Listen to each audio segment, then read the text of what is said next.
Olá, alunos da terceira série do ensino médio. Sejam muito bem-vindos às nossas aulas de Geografia. Eu sou o professor Ilbson do Nascimento, do componente de Geografia, e eu vou dar continuidade às nossas atividades. Vamos verificar o objeto de conhecimento da nossa aula.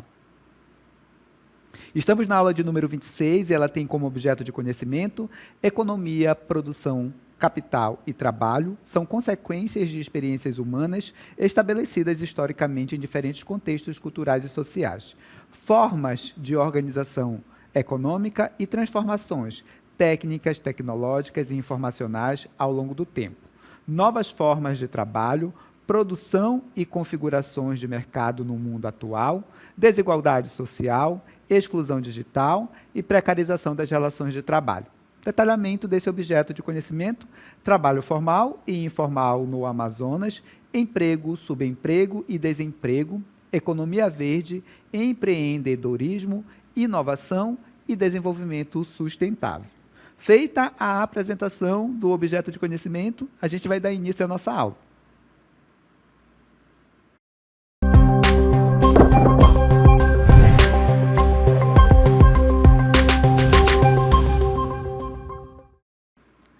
Bem, nesta aula nós vamos falar de dois temas que parecem distintos, mas vocês irão ver, no decorrer dessa aula, que eles vão se entrelaçar e vão ali somar para uma melhor compreensão desse conteúdo de uma forma geral, certo?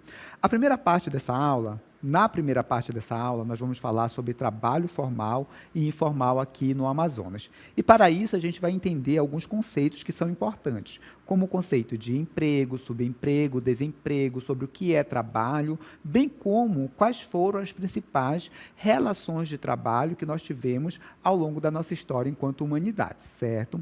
Posteriormente, a gente vai trabalhar a questão da economia verde e como essa economia verde ela pode gerar postos de trabalho que irão ser alicerçados na preservação / conservação do meio ambiente. Então, é essa preservação / conservação do meio ambiente que vai gerar esses postos de trabalho, certo? Mas vamos por etapas e, primeiramente, vamos entender o que é o trabalho. Acompanhe comigo a definição.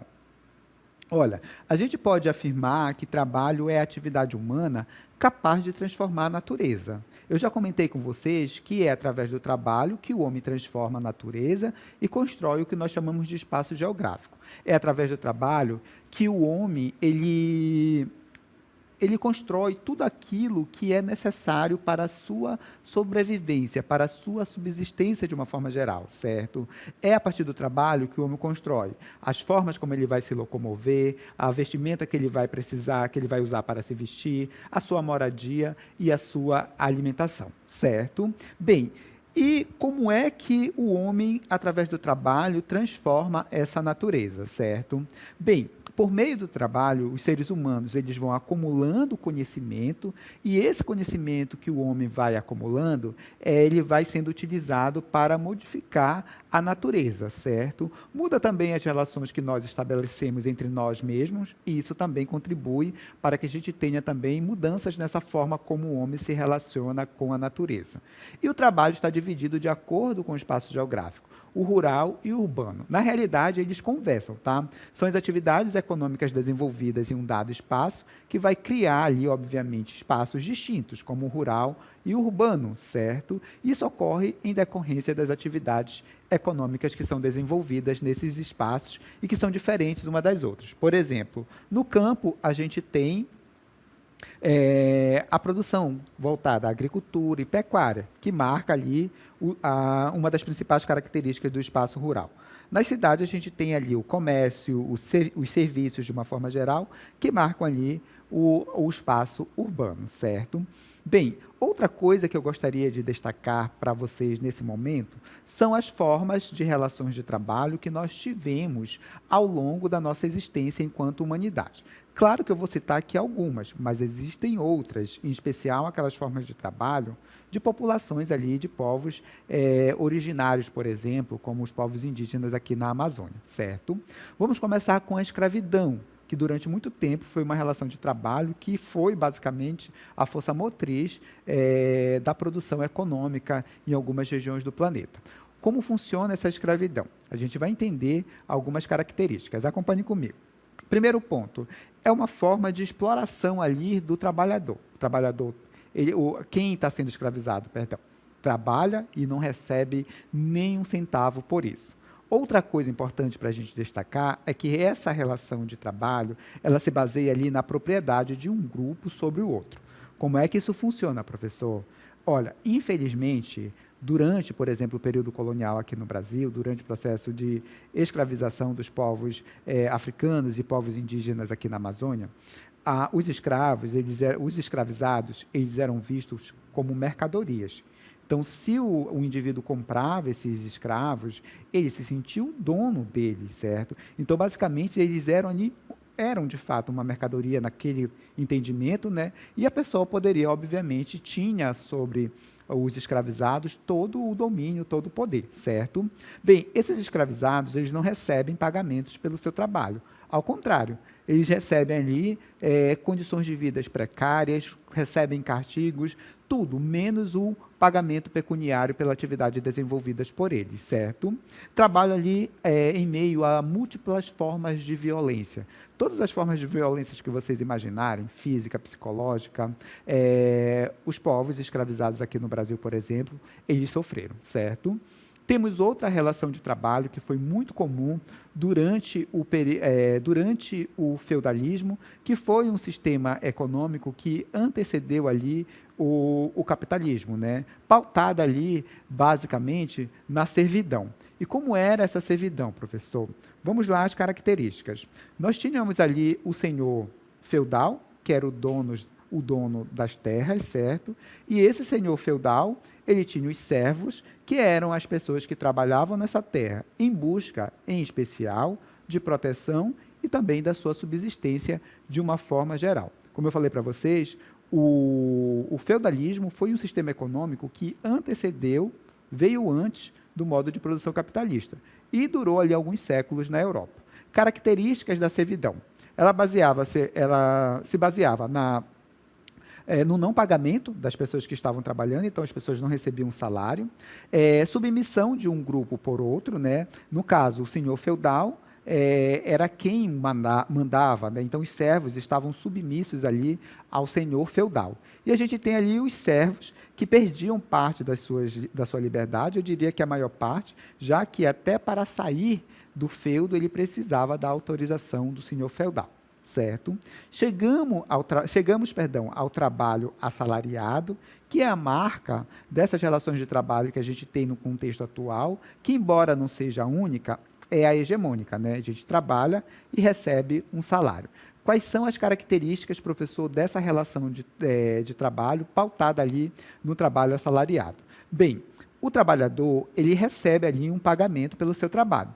Lembrando que a gente tem, de acordo com Marx, a chamada mais-valia, que nada mais é do que a diferença entre o que o trabalhador gera de riqueza e o que ele recebe como salário. Como assim, professor? Se você tem um salário de R$2.000 por mês e você gera, por exemplo, de lucro para a empresa 20 mil, essa diferença de 18 mil é a mais-valia. É aquilo que é explorado de você por parte do seu empregador, pelos donos dos meios de produção, como diria Marx, perdão. Se popularizou no século XVIII e XIX essa relação de trabalho assalariado, que foi justamente quando a gente teve ali o desenvolvimento da atividade industrial, e aí eles precisavam de mercado consumidor para os seus produtos, certo? E aí, é claro, a gente vai ter a necessidade de pagar um salário para o trabalhador para que eles possam, obviamente, consumir os produtos industrializados. E é a forma mais comum de trabalho que a gente tem, embora não seja a única, certo? A gente vai agora entender um pouco sobre como está organizada ali, por categorias, essa questão do trabalho assalariado. Acompanhe comigo. A gente tem o trabalho formal e o trabalho informal e o autônomo. O que é, professor, o trabalho formal? O trabalho formal é toda a relação de trabalho que segue a legislação trabalhista do país. O trabalhador formal conta com todos os direitos que estão previstos ali aos trabalhadores, no caso do Brasil, que estão previstos na CLT. O trabalhador informal é o oposto do trabalhador formal. ele não tem nenhuma seguridade social, ele não tem nenhum direito garantido, porque ele não tem ali um contrato entre o seu empregador e ele, certo? Então, ele trabalha ali de forma informal, por conta própria, por assim dizer, e ali na informalidade. A gente tem também o trabalhador autônomo, que difere um pouco do trabalho informal, porque esse trabalhador autônomo, ele não tem, tipo, a carteira assinada, por exemplo, ele não tem vínculo com nenhuma empresa, mas ele pode, a partir das suas condições ali, pagar, no caso do Brasil, o INSS para ter ali os seus direitos básicos garantidos, como, por exemplo, a aposentadoria, certo? Bem, dando continuidade, eu gostaria de destacar para vocês também uma outra questão, relacionada à questão do subemprego. E a gente precisa entender o que é esse subemprego. Pode ser um trabalho formal, tá? De carteira assinada, por exemplo. O subemprego é uma condição em que determinado trabalho ele é exercido sem a necessidade de qualificação profissional. Ou seja, para você exercer aquela função, você não precisa ter um curso superior, você não precisa ser fluente em inglês, você não precisa ali ter o acesso,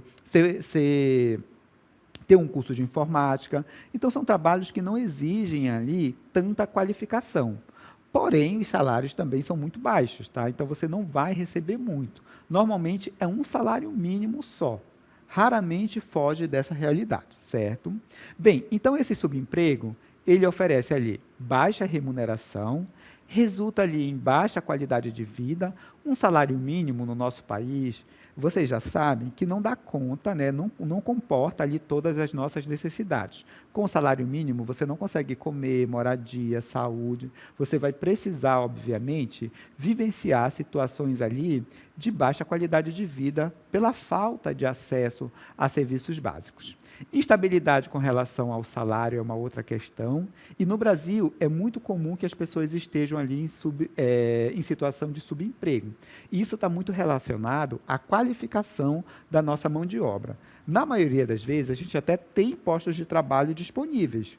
O que não tem são pessoas com qualificação necessária ou com a qualificação necessária para ocupar esses postos de trabalho, certo? Bem, falando na questão do subemprego, eu gostaria de tratar com vocês, a partir desse momento, sobre a precarização das relações de trabalho, ou a precarização do emprego, por assim dizer. Já tem um tempo, mas isso se intensificou nas últimas décadas, na última década, na realidade, que a gente tem mudado um pouco essas relações de trabalho. E essas mudanças, elas estão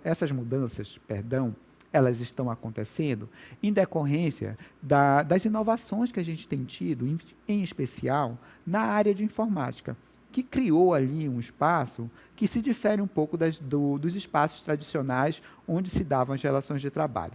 Um exemplo são ali as plataformas que fazem ali, acabam intermediando o prestador de serviço juntamente com a pessoa que vai consumir esse serviço. Então, é uma espécie de canal por onde quem vai oferecer o serviço se comunica com a pessoa que está precisando daquele serviço, certo? É o caso, por exemplo, das plataformas de transportes de pessoas que organizam ali a questão dos motoristas de aplicativo, por exemplo. É o caso também das plataformas que tratam ali dos aplicativos de entrega, por exemplo. E dentro dessa relação, vende-se a ideia de que quem está trabalhando ali nessas plataformas, como motorista de aplicativo e entregadores, que eles são ali, que eles podem fazer a sua própria hora de trabalho ali e que eles são seus próprios patrões, né? Que ele não tem patrão ali. E, por conta disso, não tem a carteira assinada. Se não tem a carteira assinada, ele está descoberto de todos os direitos trabalhistas. E aí ele não tem direito a férias, não tem direito a licença saúde, não tem direito a 13º, a descanso remunerado. Se parar de trabalhar, parou de receber dinheiro também. Então, isso causa uma precarização do trabalho, né? Das condições de trabalho e dos direitos também do trabalhador, certo? E essa ideia de que a pessoa é capaz de fazer seu próprio horário, ela é ilusória, né? Porque, no fundo, quem trabalha, por exemplo, como motorista de aplicativo, precisa trabalhar 8, 12, 14, 16 horas para dar conta de pagar os custos do automóvel, por exemplo, né? E para tirar dali o sustento para ele e a família, se tiver, certo? Esse fenômeno ele é conhecido como uberização. E o nome faz alusão àquela plataforma que realiza transporte, né, isso que tem motorista de aplicativo e também entregadores, certo? E a gente vai entender a partir desse momento o que é essa uberização, bem como as suas características. Acompanhem comigo. Bem, a uberização, ela nada mais é ali do que essa precarização do trabalho de uma forma geral. Não há ali contratação direta do trabalhador, ou seja, ele não é contratado pela empresa, certo? Ele não é contratado por essas plataformas. Não tem nenhum tipo de relação empregatícia, obviamente. Se não tem contratação direta, não tem relação empregatícia, ou seja, ele não é funcionário dessas plataformas ou dessas empresas ali que fazem a administração das plataformas.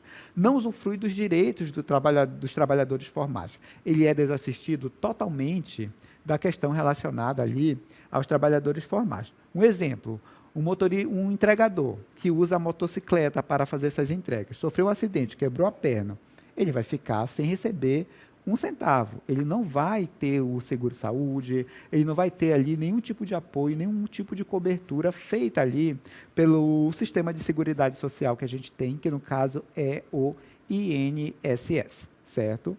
Além disso, ele deve pagar à empresa uma percentagem para garantir o acesso a essa plataforma. Ou seja, além dele pagar o carro, a manutenção, o combustível, os impostos, todas aquelas despesas que ele vai ter com o veículo, por exemplo, que ele vai utilizar para trabalhar, ele ainda precisa também pagar para a plataforma para usar ali esse canal de comunicação entre ele, que presta o serviço, e a pessoa que deseja contratar o serviço, certo? Bem, dando continuidade, eu gostaria de tratar com vocês agora sobre a questão do desemprego. E o que é esse desemprego, professor? O desemprego, de forma simplificada, ele se refere ali às pessoas com idade para trabalhar. E essas pessoas com idade para trabalhar são as pessoas acima de 14 anos, e o desempregado são essas pessoas acima de 14 anos que não estão trabalhando, mas estão ali disponíveis e tentando, essa é uma informação importante, tá? Tentando ali encontrar um trabalho, certo? Dando continuidade, eu gostaria também de destacar aqui para vocês os dados relacionados aqui ao desemprego no Brasil, certo? Então, o que a gente observa? Que as taxas de desemprego no Brasil, elas vêm reduzindo nos últimos anos, elas vêm diminuindo, em especial nos últimos 3, 4 anos, certo? E a gente vai apresentar para vocês os dados nesse momento. Acompanhem comigo. Então, a gente tem aqui, no Brasil, hoje, cerca de 6,8 milhões de pessoas desempregadas. A taxa de desemprego é 6,2%, são dados do quarto trimestre de 2024, e as pessoas desalentadas somam ali 3 milhões de pessoas, certo? A gente tem também aqui um mapinha do território brasileiro, tá? Com os estados que têm ali maior taxa de ocupação, maior quantidade de pessoas empregadas, e esse estado aqui, olha, a gente pode falar de Santa Catarina, que está num tom de azul bem escuro, e esse tom de azul bem escuro, ele marca ali uma maior concentração de pessoas ocupadas, uma maior quantidade de pessoas que estão ocupadas. O tom de azul mais clarinho são aqueles estados onde a taxa de desocupação, né, a taxa de ocupação, como queiram, ela é menor, ou seja, a gente tem mais pessoas desempregadas por ali, certo? Queria tratar com vocês também de uma outra questão, que diz respeito aos desalentados. E o que são esses desalentados, professor? Acompanhem comigo.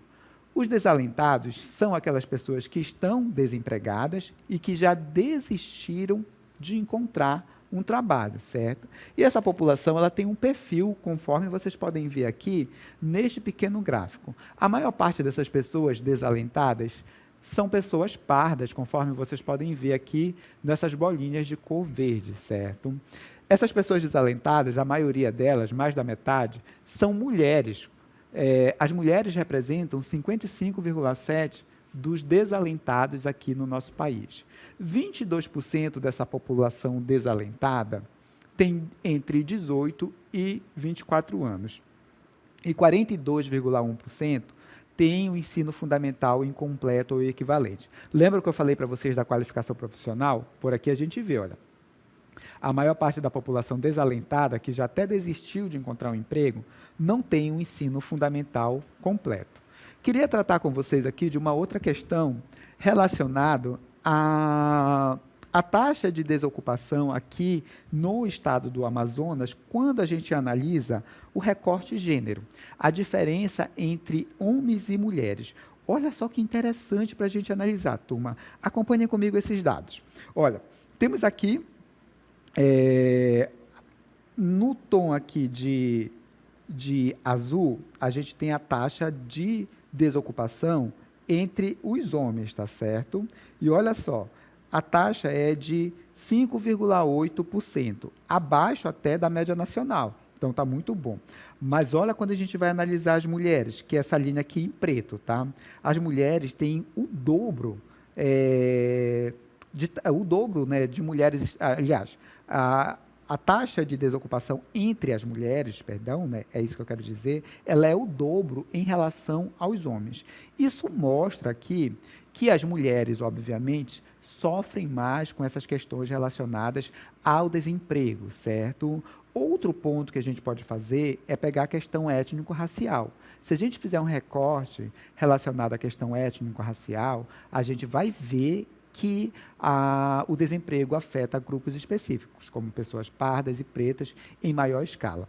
Para ajudar a gente a compreender melhor essa questão, eu tenho aqui um convidado muito especial, o professor Dário, que vai explicar um pouco sobre essa relação entre desemprego e as questões relacionadas a gêneros e questões étnicos raciais. Acompanhe comigo.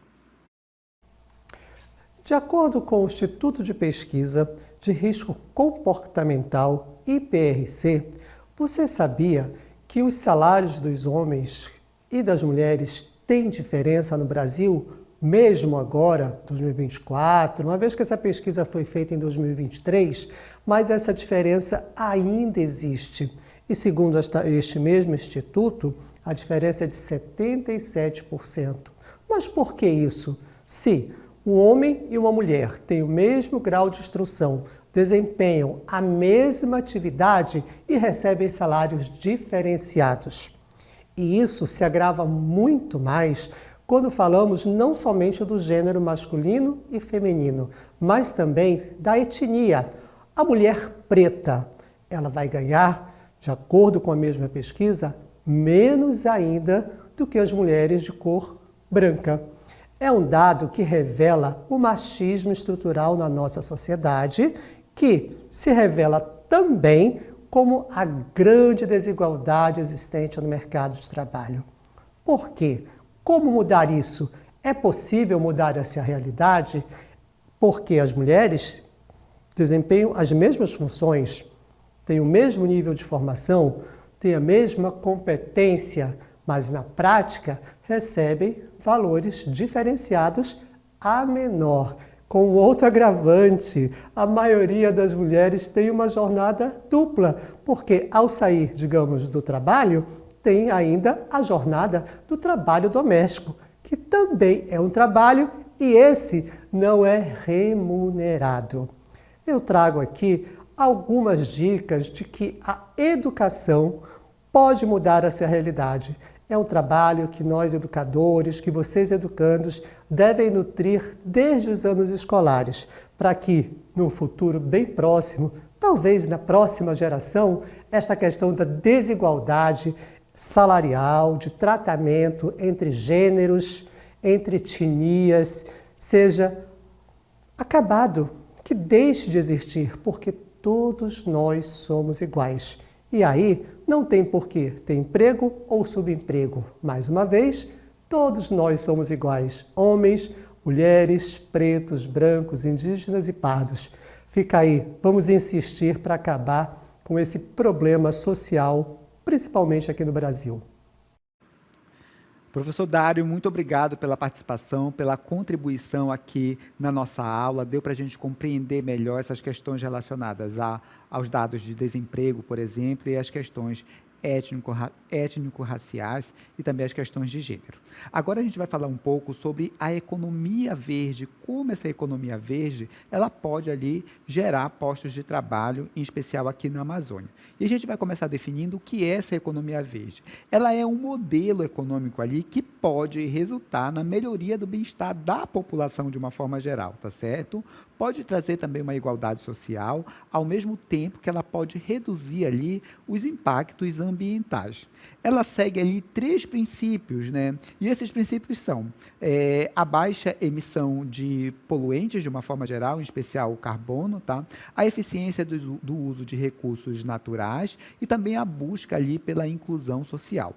É importante destacar que economia verde e desenvolvimento sustentável são coisas distintas, mas que no fundo elas acabam se complementando, já que a economia verde pode ser uma possibilidade, um novo viés para que a gente tenha de fato esse desenvolvimento sustentável. E aí eu tenho um vídeo que explica muito bem essa questão de como a economia verde e o desenvolvimento sustentável, eles se casam, eles somam. Acompanhe comigo.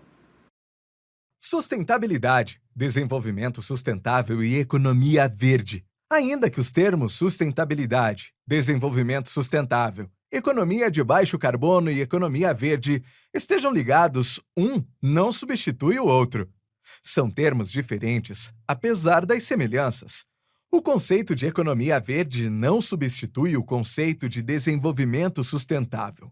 Mas, a cada dia, amplia-se o reconhecimento de que, para se alcançar a sustentabilidade, é necessário colocar em prática um novo paradigma de economia. A economia verde é o caminho para se alcançar a sustentabilidade, que é um objetivo de longo prazo. Esse caminho envolve investimentos públicos e privados, desenvolvimento tecnológico e inovação, políticas públicas, programas governamentais e condutas de mercado coerentes com essa meta.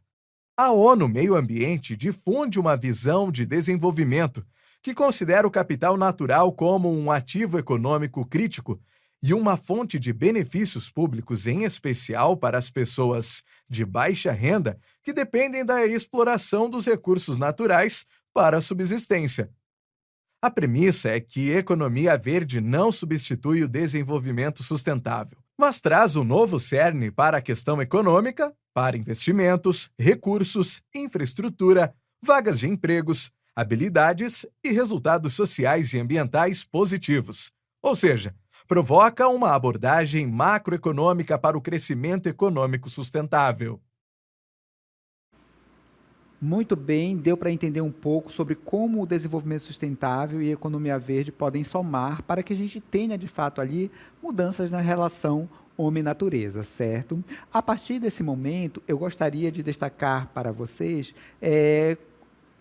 o que a gente deve levar em consideração quando a gente vai implantar qualquer projeto ali voltado à economia verde.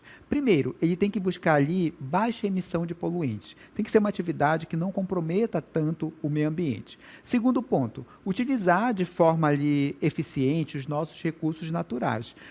Quase todos os recursos naturais que nós temos, eles são finitos. Eles vão acabar em algum momento, certo? Implantar ali processos que ajudem na reciclagem, na reutilização de materiais, para que a gente tenha ali a redução do uso de recursos naturais e a redução também de lixo que é jogado no nosso planeta. Diminuir também os impactos ocasionados ali pelas mudanças climáticas. Outro ponto importante é primar pela inclusão social. Não adianta a gente ter desenvolvimento econômico, preservar e conservar o meio ambiente sem ter também o desenvolvimento social. E utilizar fontes de energias consideradas ali renováveis, como a eólica e a solar. Temos também outros tópicos para destacar que estão relacionados à questão da valorização da biodiversidade, no caso da Amazônia, valorizar toda essa riqueza da nossa biodiversidade. Adotar ali práticas sustentáveis no processo produtivo. Fazer da nossa produção, da atividade produtiva, uma atividade que seja sustentável, que degrade menos o meio ambiente. Conservar ali os recursos hídricos que andam cada vez mais escassos, exercer ali o consumo consciente, não entrar nessa onda do consumismo, que é quando a gente consome para além das nossas necessidades. Consumir somente aquilo que a gente realmente precisa para sobreviver. Universalizar também o saneamento básico, que além de trazer melhorias para o meio ambiente, ajuda também a garantir a saúde da população. Instrumentos da economia verde, professor. Nós temos aqui alguns instrumentos e eu gostaria de destacar aqui para vocês alguns. O primeiro desses instrumentos é a mitigação. E o que é essa mitigação, professor? A mitigação é o nome dado às ações que reduzem ali as emissões do gases do efeito estufa para evitar ali ou reduzir, né, a incidência das mudanças climáticas ou a intensidade dessas mudanças climáticas que são provocadas ali, em especial pelas emissões de poluentes para a atmosfera. Outro dado que eu gostaria de destacar está relacionado ali à adaptação, que seria o conjunto de medidas que podem ali ser incorporadas para ajudar aos efeitos do clima, na tentativa ali de evitar possíveis danos causados pelas mudanças climáticas. Tentar ali fazer adaptações para a gente se preparar para essas mudanças que nós estamos vendo ali em escala planetária, em especial relacionadas ali às mudanças climáticas. Outro ponto para destacar para vocês é a questão da bioeconomia, que é basicamente gerar riqueza a partir da diversidade que a gente tem, da biodiversidade que nós temos. É o caso aqui da Amazônia, que tem um potencial muito grande, por exemplo, para oferecer matérias-primas para a indústria farmacêutica, certo? Isso é só um exemplo. Dando continuidade, a gente observa também a questão dos serviços ambientais, atividades de serviços ambientais que podem ali ajudar, favorecer a manutenção e recuperação ou melhoria dos serviços ecossistêmicos de uma forma geral, certo? E a gente tem ali também a possibilidade dessas atividades relacionadas à economia verde gerar postos de trabalho, que é o que a gente vai ver a partir desse momento. Então, olha só, a gente pode ter, a partir da implementação ali da economia verde, práticas ali sustentáveis, e essas práticas sustentáveis, elas podem criar ali postos de trabalho em setores como energia renovável, agricultura sustentável, eficiência energética, contribuindo para o crescimento econômico de uma forma geral. Então, a gente pode entender a economia verde como uma possibilidade da gente conciliar ali a preservação / conservação do meio ambiente e, a partir dessa preservação e conservação do meio ambiente, a gente pode gerar postos de trabalho. Então, essa ideia aqui da economia verde é criar postos de trabalho a partir de atividades que possam ali preservar / conservar o meio ambiente. Bem, com isso, a gente finaliza o conteúdo desta aula.